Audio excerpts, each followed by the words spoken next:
The rain in Lagos does not merely fall, it attacks. It hammered against the rusted corrugated iron sheets of the alleyway, creating a deafening, metallic roar that drowned out the distant hum of the third mainland bridge. At that precise moment, Amara felt the cold slime of the damp brick wall pressing against her spine. "Where is it, Amara?" The voice belonged to Segun, a local hustler whose face was partially obscured by the shadow of a low-hanging gutter. He stepped into the sickly yellow glow of a flickering street lamp. In his hand, he balanced a stolen smartphone, her smartphone, like a judge's gavel. Behind him, two other men shifted their weight, their boots splashing in the muddy trek of the gutter. "I don't have it, Segun. I told you." Amara's voice was a jagged sliver of glass. She was 19, but in the harsh light of the Lagos night, she looked a century old. Her lungs burned with the scent of wet earth and fermented trash. "You think because you've started visiting the big houses in Lekki, you can play us?" Segun stepped closer, the smell of cheap gin and cigarettes filling the inches between them. He grabbed her jaw, forcing her head back against the bricks. "You took the money from the boy at the bar. We saw you. You're a village girl who thinks she's a queen. But tonight, you're just a thief." Amara's heart hammered a frantic rhythm against her ribs. Moments later, just as Segun raised his hand to deliver a blow that would have shattered her composure, a pair of high-beam headlights cut through the torrential downpour. A black SUV slowed at the mouth of the alley, its engine purring like a well-fed predator. The thugs froze, squinting against the blinding white light. The heavy thud of a car door closing echoed through the narrow space. "Leave her," a calm, authoritative voice commanded. It was Mr. Okafor. He stood silhouetted against the light, an umbrella held steady by his driver. Suddenly, the power dynamic shifted. The men backed away, muttering curses under their breath, vanishing into the darkness of the rain. Amara slumped against the wall, her knees buckling.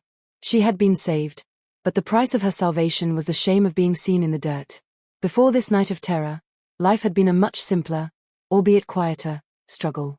The story truly began in 2012, in a small, dusty village nestled on the verdant edges of the state. Amara's childhood was framed by the rhythm of the seasons and the scent of wood smoke. Her mother, Neka, was a woman of modest means, a word the village used to describe those who were not starving but were never quite full. They lived in a house with a solid roof and a clean yard, but there was no room for dreams that cost more than a bag of rice. Amara grew up in a house of women. Her father, Otis, was a ghost, a name spoken in whispers. He wasn't dead, he was simply elsewhere. He lived in the legendary city of Lagos, a place Amara imagined was paved with gold and glass. "Your father is a busy man," Neka would say whenever Amara asked why the other children had fathers to walk them to the village square. "He is building a life so that one day, you won't have to carry water on your head like I do." For years, Amara believed this. She excelled in her local primary school, her mind sharp and hungry. But as the year 2014 approached, a crisis loomed. The village had no secondary school. To continue her education, to become the person she felt burning inside her, she had to leave. One evening, under the shade of a mango tree, Neka handed her a small, sweat-stained envelope. "The money for the journey is ready. I have sold the last of the harvest," she said, her voice trembling. "Inside is a piece of paper. It has your father's name, his phone number, and his address in the city. Go to him. He owes you the future I cannot give you." The journey to Lagos was a sensory assault. Subsequently, when the bus crossed the bridge and the skyline of the city rose up like a jagged crown against the horizon, Amara felt a surge of terrifying hope. She called the number from a public phone at the park. "Hello," a deep, weary voice answered. "Papa? It's Amara. I'm at the park." There was a long silence on the other end, a silence that should have warned her. Shortly thereafter, a silver sedan pulled up. Otis stepped out. He looked nothing like the giant Amara had imagined. He was a middle-aged man with a receding hairline and a nervous habit of checking his watch. He hugged her, but his eyes stayed on the road. "You've grown," he said simply. "Let's go home." "But listen, Amara. I have a wife now, Beatrice. And 2 children. It's a full house. You must be on your best behavior." The home Otis spoke of was a decent flat in a bustling neighborhood, far better than the village, but it was a war zone for Amara. From the outset, Beatrice made it clear that Amara was not a daughter, but an interloper. "We didn't plan for a third mouth, Otis," Beatrice would hiss in the kitchen, loud enough for Amara to hear. "She's a village girl. She'll bring her backward ways into my house." By the time 2015 arrived, Amara's life had become a cycle of domestic servitude. She woke at 4 a.m. to sweep, scrub, and cook before heading to a crowded public school. If a plate chipped, she was struck. If she finished her chores too slowly, Beatrice would turn Otis against her, whispering lies about Amara's laziness and disrespect. Otis, a man who preferred peace over justice, slowly began to harden his heart. As time progressed, he stopped looking Amara in the eye. He began to see her as the source of the friction in his marriage.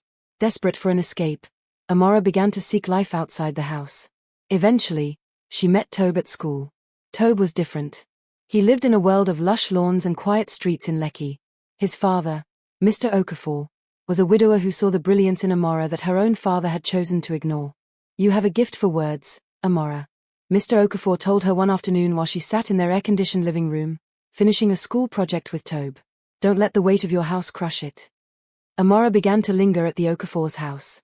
Soon after, she began staying the night, telling Otis she was studying, though he was too relieved by her absence to care.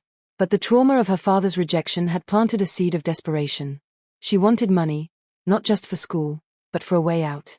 She wanted the life she saw in the magazines in Lekki. She began to associate with the area boys in the outskirts, using her beauty to manipulate small sums of money from them.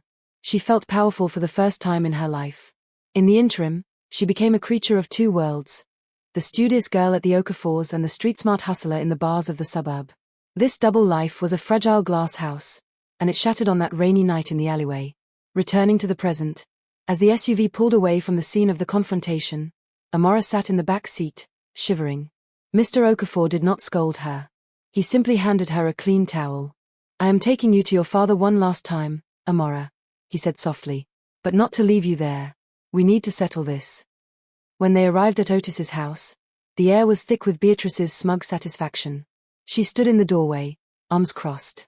"I heard what happened," Otis said, his voice devoid of any fatherly warmth. He looked at Mr. Okafor, not Amara. "She's a thief. She's brought shame to this name. I don't want her here. If she stays tonight, she stays on the porch." Mr. Okafor looked at the man he had once respected as a neighbor. "She is a child, Otis. She was lost."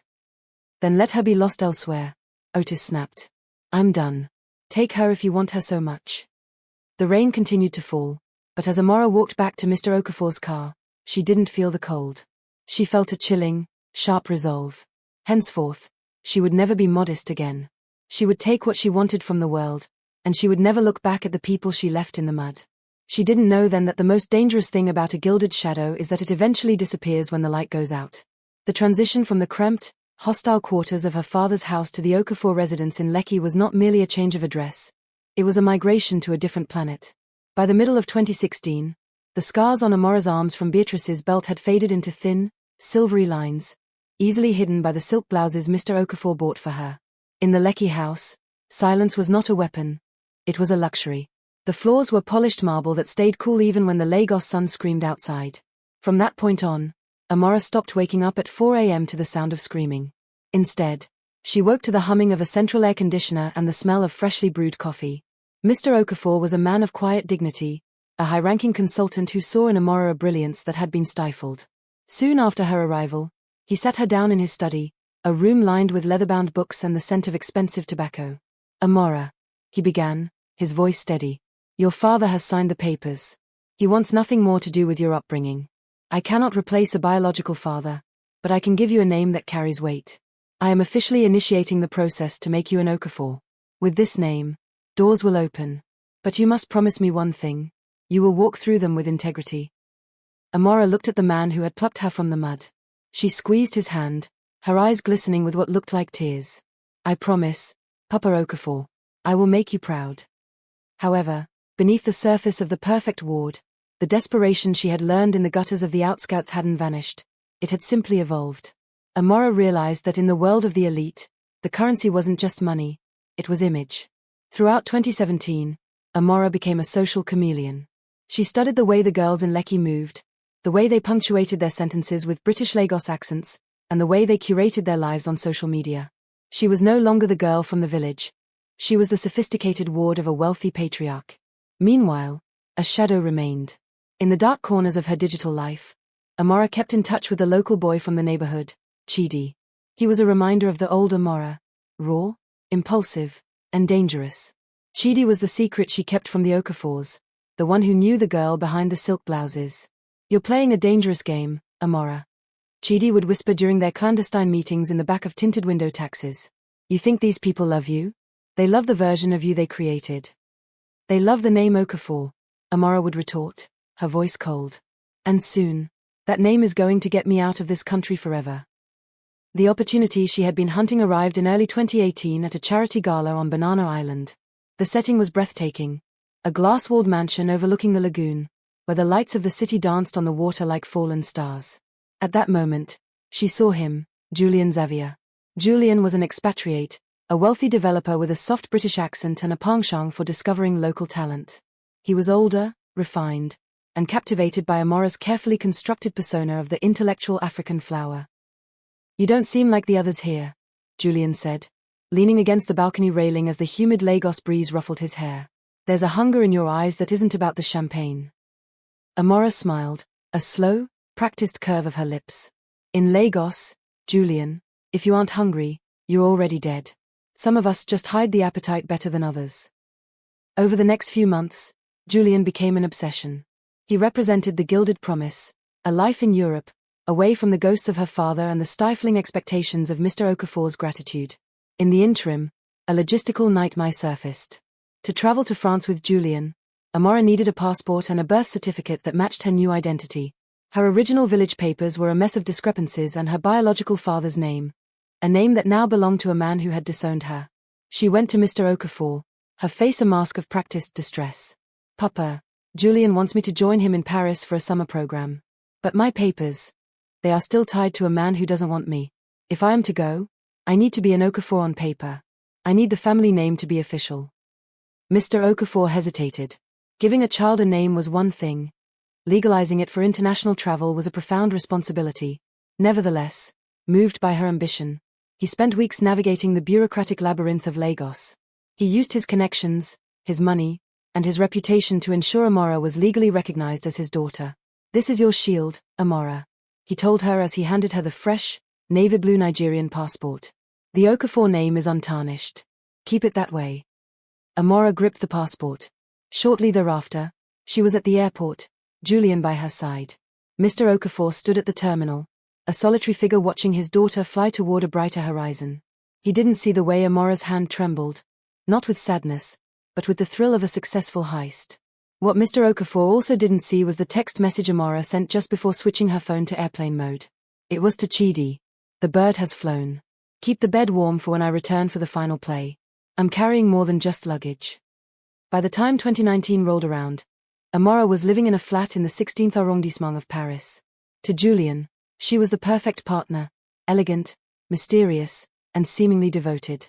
During this period, her letters to Mr. Okafor became shorter, then infrequent, and finally, they stopped altogether.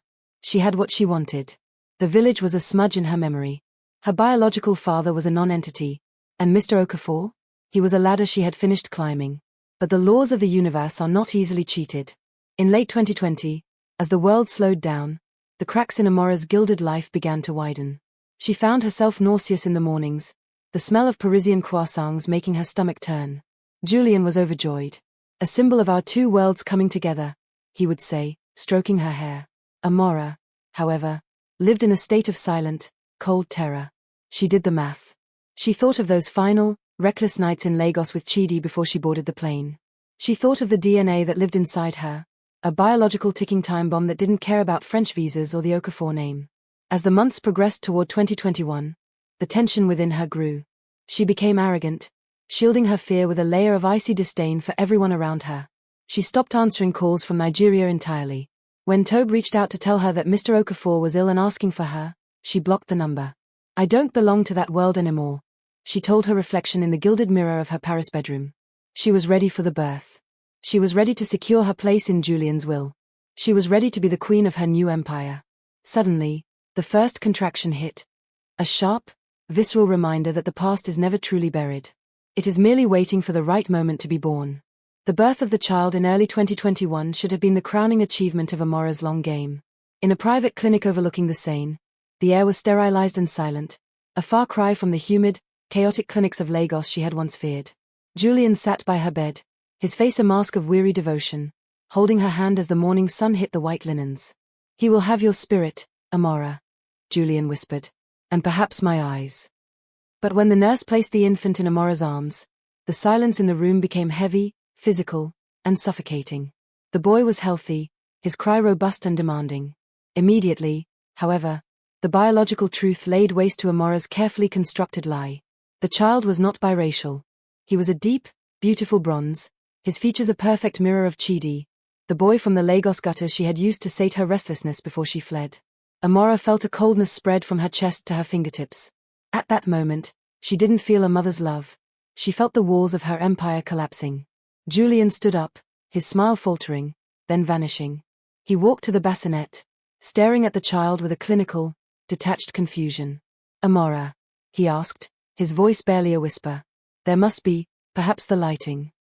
"He is just dark-skinned, Julian," Amara snapped, her voice rising in a defensive pitch she hadn't used since her days in the alleyway. "My grandfather was very dark. It happens." For the next few weeks, Julian was a ghost in his own home. He moved through the Parisian flat with a quiet, terrifying efficiency. He was no longer the doting benefactor. He was a man who had been swindled.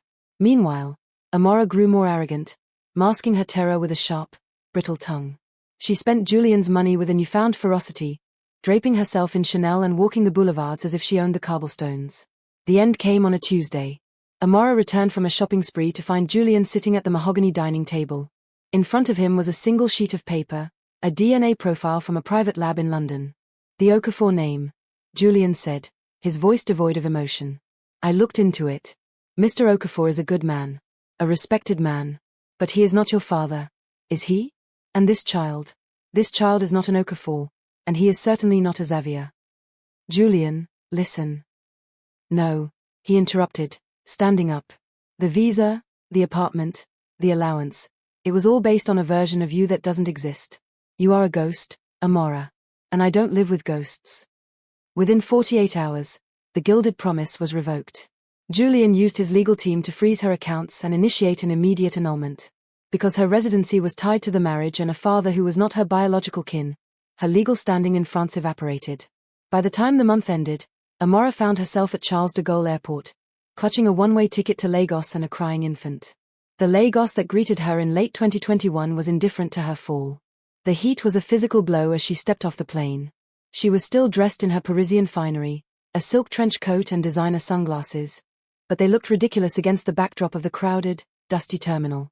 She checked into a luxury hotel in Victoria Island, using the last of the cash she had hidden away. Subsequently, she began a series of victory laps. She called old acquaintances from the neighborhood, people who had known her when she was village girl Amara. She invited them to the hotel bar, buying expensive rounds of drinks and weaving tales of how she had left Julian because Europe was too small for her ambitions. "I'm back to start my own firm," she lied, tossing her head back and laughing. "Paris was lovely, but Lagos is where the real money is." In the interim, she never once called Mr. Okafor. She never once asked about the man who had given her his name, his protection, and his heart. She heard through the neighborhood grapevine that he had suffered a stroke and was now living in a smaller house in Lekki, his fortune depleted by medical bills and the very legal fees he had paid to secure Amara's future. "He's an old man now," she told herself, staring at her reflection in the hotel's gold-rimmed mirror. "He'll just want to thank you. I don't feel like giving. I made myself. He was just a tool." One afternoon, her driver, a man she had hired to maintain the illusion of wealth, drove her past the street where the Okafors lived. Amara sat in the back, her son sleeping in a designer carrier beside her. As they approached the gate of Mr. Okafor's modest new residence, she saw a figure in a wheelchair on the veranda. It was Mr. Okafor. Beside him stood Tobe, looking older, his face lined with the stress of caregiving. "Should I stop, madam?" the driver asked, noticing her gaze. Amara looked at the man who had saved her from Saygun's boots. She looked at the man who had given her the passport that had been her golden ticket. She saw his shaking hands and the way he looked toward the road, perhaps still waiting for a letter or a phone call that would never come. "No," Amara said, her voice like ice. "Keep driving. I have an appointment at the salon in Ikoyi." She didn't just ignore him, she erased him. Later that evening, she went to a party in a penthouse overlooking Banana Island. She stood on the balcony, the same way she had with Julian years before, and told a group of strangers how she was self-made, a daughter of the soil who had conquered Europe and returned to rule. Her arrogance was a shield, but it was thinning. The final blow came 3 days later. The hotel manager knocked on her door. Her credit card had been declined. The hidden cash was gone. The friends she had treated to drinks were nowhere to be found when she asked for a loan. Amara stood on the sidewalk of Victoria Island, her suitcases piled around her, her son crying in the heat. She had no home. Her biological father, Otis, would likely spit on her. Mr. Okafor, the only man who would have opened his door, was a man she had publicly disowned by her silence. Ultimately, she found herself walking toward a bus stop, the silk of her trench coat stained with sweat and the grime of the city. A group of young men leaned against a nearby wall, their eyes raking over her with the same predatory hunger she had seen in the alleyway years ago. "Hey, fine girl," one shouted. "You look like you've traveled. You got anything for us?" Amara didn't answer. She kept walking, her heels clicking on the uneven pavement until one snapped. She stumbled, nearly dropping the child. She looked down at her broken shoe, then at the glittering skyline of Lekki in the distance, so close, yet a million miles away. At the end of the day, the story of Amara wasn't a tragedy of poverty, it was a tragedy of ingratitude. She had climbed a ladder made of people's hearts, and once she reached the top, she had kicked the ladder away. Now, there was nothing left but the long, hard fall back to the earth.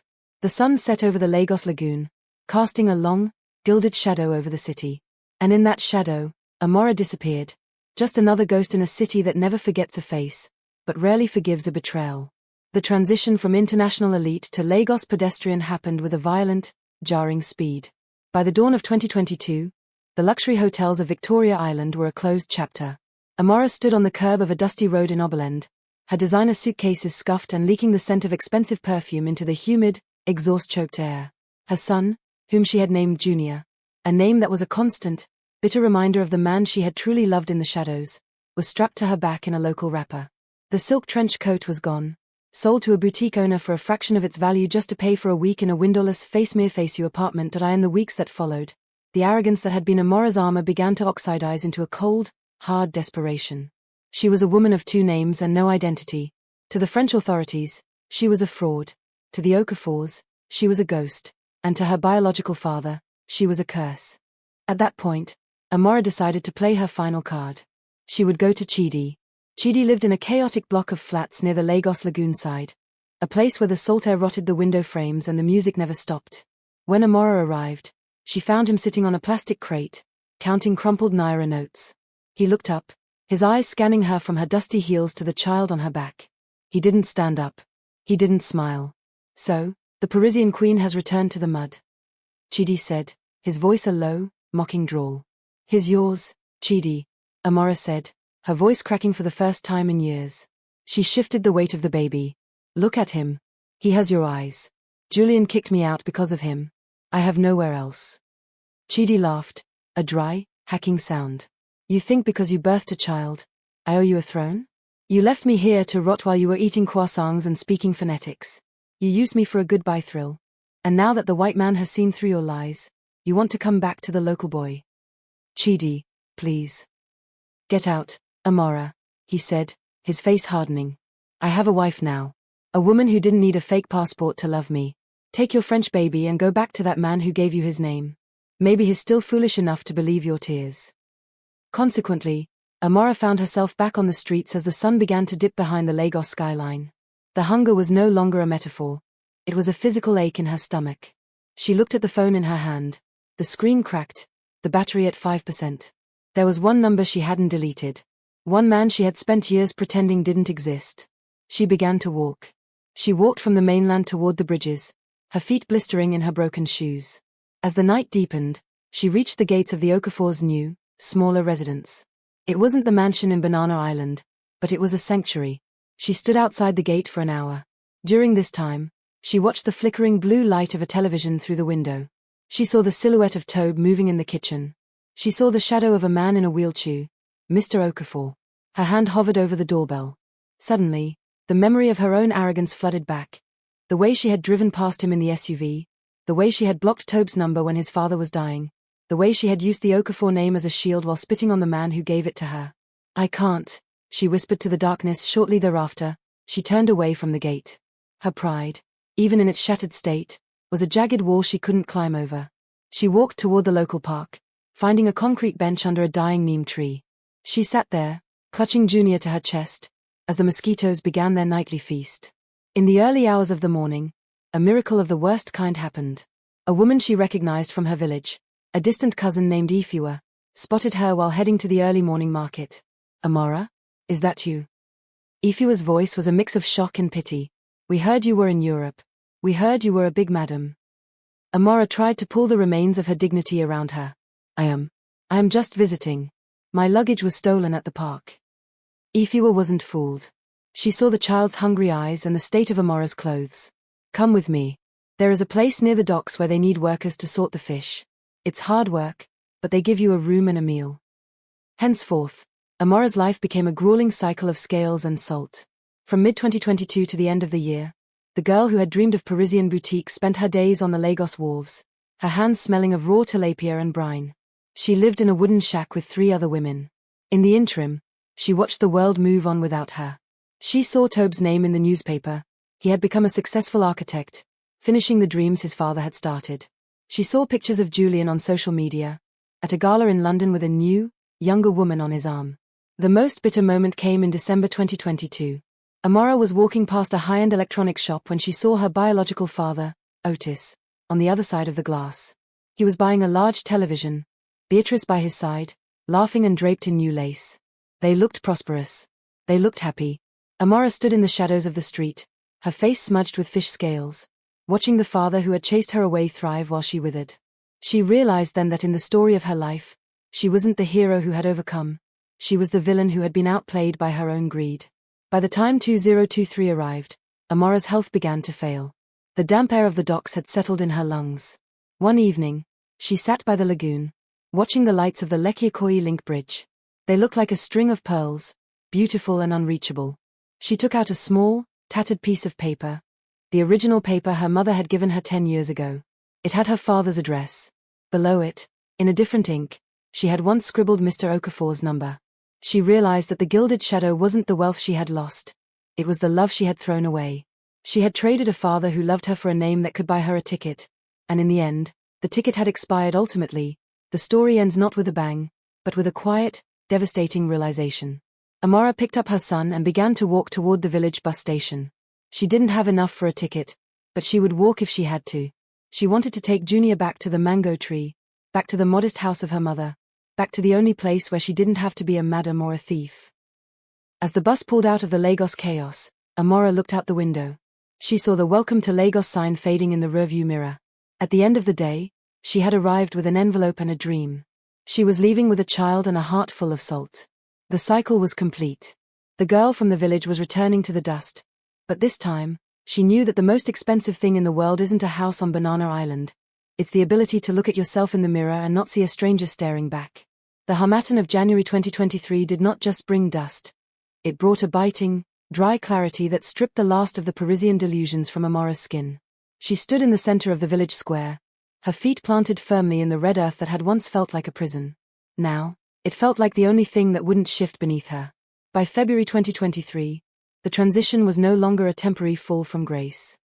It was a permanent residence. Amara had spent the previous year hiding in her mother Neka's shadow, terrified of the whispers. But as the new year dawned, something in her hardened. The girl who had manipulated her way into a Lekki mansion and a French marriage realized that the same cunning could be used for survival. In March 2023, Amara made a move that shocked the village elders. She didn't use the last of the money Mr. Okafor had sent her for a new dress or a smartphone to scroll through the lives of the people who had forgotten her. Instead, she traveled to the neighboring town and purchased a refurbished industrial grinding machine, a loud, iron beast that smelled of diesel and ambition.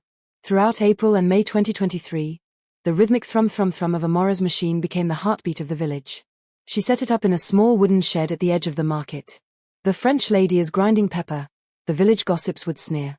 "Let her grind," others replied, watching the line of women forming outside her shed. "Her flour is the finest, and she doesn't cheat the scales." Amara worked from dawn until the first stars pierced the purple sky. Her hands, once soft and scented with lavender, were now stained with the deep crimson of dried chilies and the dusty white of cassava. She didn't mind. For the first time since 2012, the money in her apron was hers. It wasn't a gift from a doting benefactor or a bribe from a secret lover. It was the product of her own sweat. The peace was shattered in June 2023 when a black sedan, caked in city dust, pulled up to her shed. Tobe stepped out, looking weary, his eyes shielded by dark glasses. He didn't look like the carefree boy she had studied with in the air-conditioned libraries of Lekki. He looked like a man carrying a mountain. "He's gone, Amara," Tobe said, his voice barely audible over the roar of the grinding machine. Amara reached out and cut the engine. The silence that followed was deafening. "Mr. Okafor," she whispered. "Last night. He went quietly, but he left a folder with his lawyer. He knew you wouldn't come to the funeral. He knew your pride would keep you in this dust."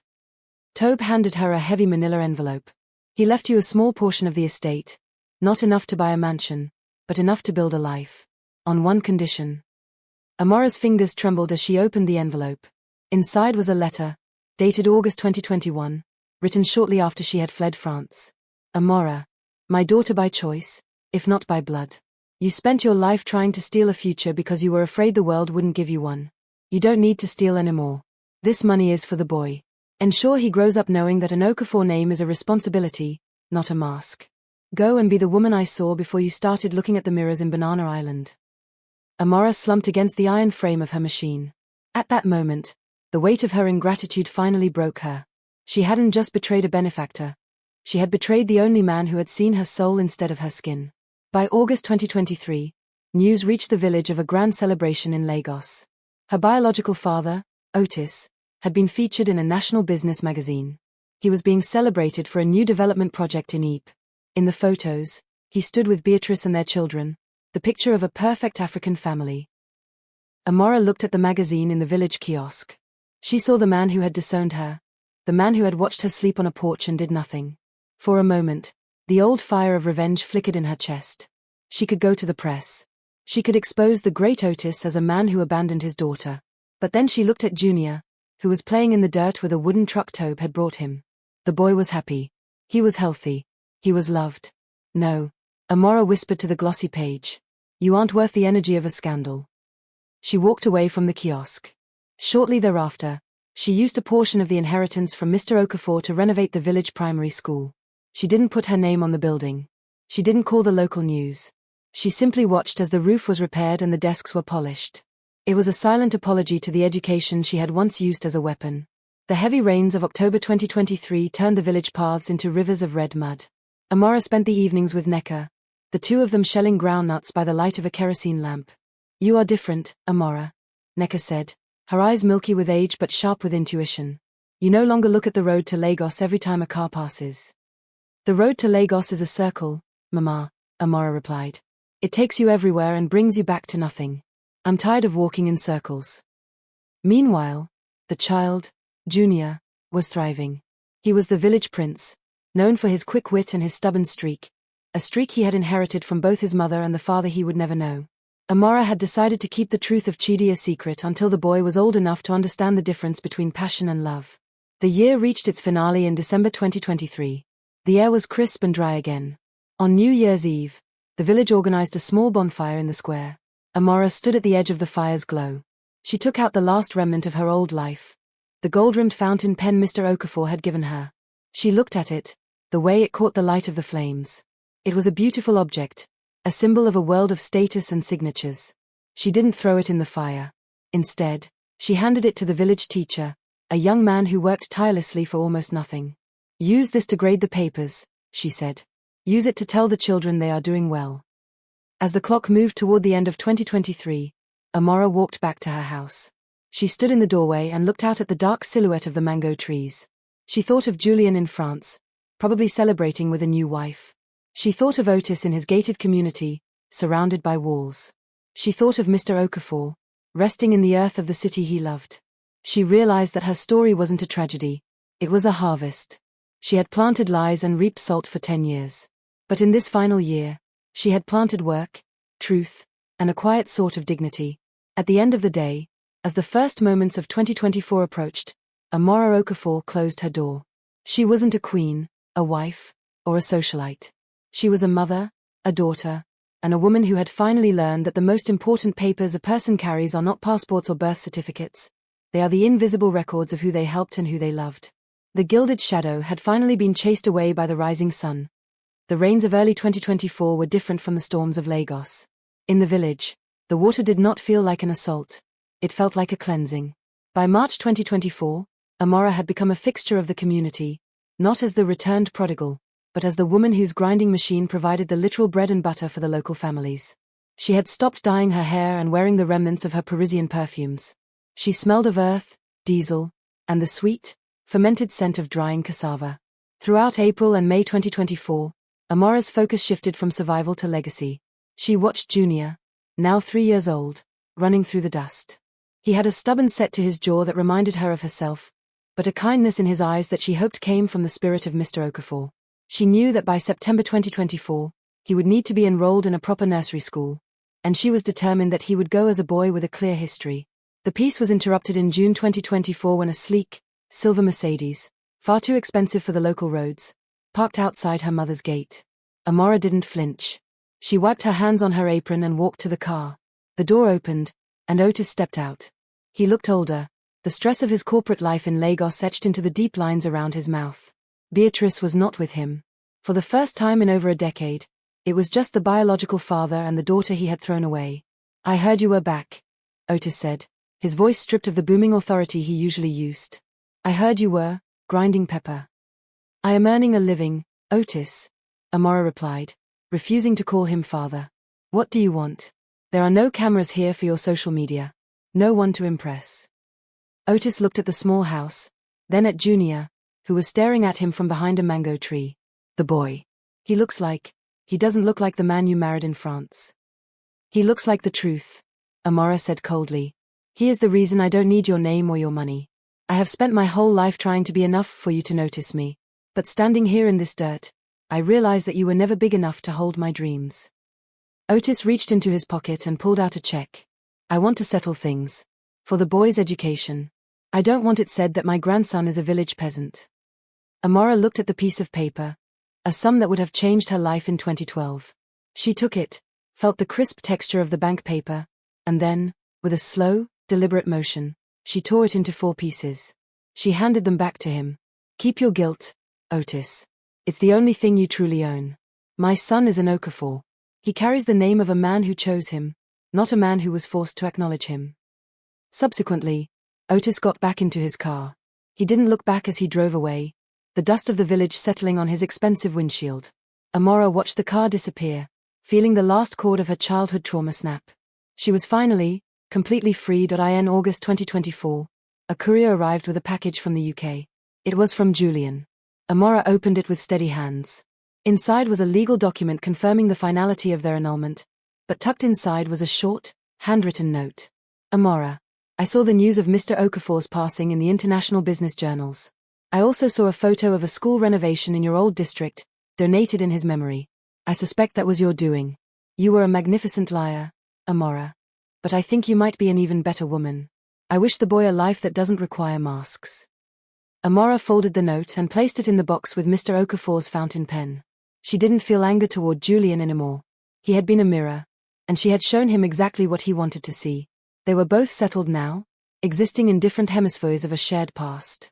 As September 2024 arrived, the harmattan began to whisper its early warnings. The village school, now vibrant with its new roof and freshly painted walls, opened its doors for the new term. Amara stood at the gate, holding Junior's hand. He was wearing a small, neatly pressed uniform. His backpack was heavy with books, not secrets. "Remember what I told you?" Amara whispered, kneeling to his level. "I am Junior Okafor," the boy said clearly. "I work hard and I tell the truth." "Yes," Amara said, kissing his forehead. "Go on." She watched him walk into the classroom. Meanwhile, Neka stood beside her, leaning on a cane. The old woman looked at her daughter, not as a failure, but as the pillar of the family. "You did it, Amara," Neka said softly. "You brought the name back to the house, but you didn't bring the shame." "The shame was a shadow, Mama," Amara replied. "It only exists when you're trying to hide from the sun." Amara walked back toward her grinding machine. The engine roared to life, a steady, powerful sound that filled the morning air. She began to work, the white dust of the cassava rising around her like a cloud of incense. She thought of the girl she had been in 2012, standing at the park with a crumpled envelope. She thought of the woman she had been in 2018, drinking champagne on a balcony in Paris. And then she looked at her reflection in the polished metal of the machine. She saw a woman with calloused hands and clear eyes. She saw a woman who had lost a world but gained a soul. She saw a woman who no longer needed to be rich or modest. She was simply Amara. The story that had begun with a flight into the darkness of ambition had ended with a walk into the light of the truth. As the clock struck noon on a bright Tuesday in September 2024, the Gilded Shadow was gone. In its place was a woman standing in the center of her own life, reaping exactly what she had finally learned to sow. As the final dust settles on Amara's journey from the opulent balconies of Paris back to the red, honest earth of her village, we want to take a moment to truly thank you, our incredible viewers. A story like The Gilded Shadow is more than just a script. It is a mirror held up to the complexities of ambition, the weight of our roots, and the high price of ingratitude. Following Amara through her rise in the gilded circles of Lekki and Banana Island to her ultimate reckoning in September 2024 has been an emotional rollercoaster. We are so grateful you stayed for every twist, every betrayal, and every moment of truth. If Amara's story moved you or made you reflect on the shadows we all chase, please hit that like button. Share this story with someone who needs a tale of redemption. It helps our community grow and allows us to keep producing high-quality African narratives. Don't miss a single beat of what's coming next. Subscribe and turn on the notification bell so you are the first to walk with us into our next world. We want to hear from you. Do you think Amara did the right thing by tearing up Otis's check? Was her silence toward Mr. Okafor unforgivable? Drop your thoughts below. We read every single one. The journey doesn't end here. We are already in the laboratory, crafting new worlds that explore the pulse of modern life and the mysteries of the human heart. Coming soon. Times The Last Estate, a high-stakes corporate thriller set in the tech hubs of Yaba, where a young coder discovers a secret that could topple a billionaire's empire. Times Echoes of the Creek, a hauntingly beautiful drama set in the Niger Delta, exploring a family's struggle to protect their heritage. Times The Silent Bride, a period piece set in the 1970s, following a woman's secret rebellion within the walls of a traditional royal household. We create these stories for you, and we want to know what direction we should take for our next major project. What topic do you want to see next? Urban survival, hard-hitting stories of the hustle in the heart of Lagos or Accra. Supernatural folklore, modern retellings of ancient African myths and legends. Romance and betrayal. Intense psychological dramas centered on love and loyalty. The diaspora dream. Success stories that explore the true cost of moving abroad. What should our next story topic be? Your feedback shapes the characters we build. Thank you for being part of this storytelling family. Until the next chapter begins, stay true to your roots.